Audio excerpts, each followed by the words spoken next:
আমরা এই পর্যন্ত প্রায় 20+ দরখাস্ত তার কাছে করছি, তারা কোনো আমাদের লিখিত কোনো জবাব দেয় নাই। আমরা লাস্ট গত মাসেও ডিসি মহোদয়ের সাথে দেখা করছি, উনি আমাদের আশ্বাস দিচ্ছেন যাই করবেন নোটিশ দিয়ে। তো এইভাবে 10 মিনিটের সময় দিয়ে সিলগালা করা তো রাইট। উনি চাইলে আমাদেরকে নোটিশ দিতে পারত। এখানে কিন্তু রায়ে দুইটা জিনিস উল্লেখ আছে, যে যদি এই 1991 সালের রায়ের কথা আমি বলতেছি, যে দোকানঘর আমরা অবৈধভাবে এখানে দোকানঘর করছি, প্লাস রায় সেকেন্ড আরেকটা জিনিস দিয়ে দিছে যে যদি বাড়ি চায় কর্তৃপক্ষের অনুমতি সাপেক্ষে দোকানঘর রাখতে পারবে। বিষয়টা ক্লিয়ার কিনা? আমরা কিন্তু বারবার ডিসি মহোদয় পরে আবার 1991 সালের পর থেকে এখন পর্যন্ত 10 থেকে 15 বার আমরা আবেদন করছি যে আমাদেরকে এগুলা লিস্ট দেওয়া হোক, আমাদের নামে আমাদের বরাদ্দ দেওয়া হোক, কিন্তু ওনারা কিন্তু কখনো না করে নাই যে না আমরা আপনাদেরকে দিব না।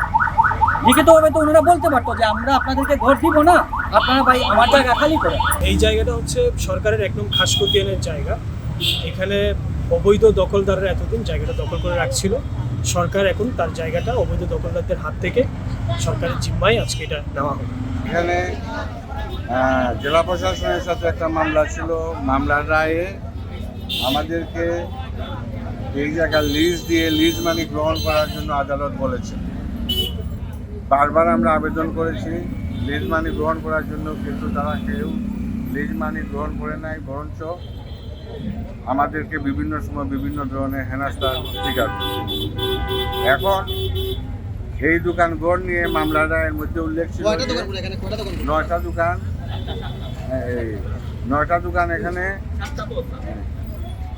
এগুলা রাখার জন্য জেলা প্রশাসনের অনুমতি চাওয়ার জন্য মাননীয় আদালত আমাদেরকে বলেছেন।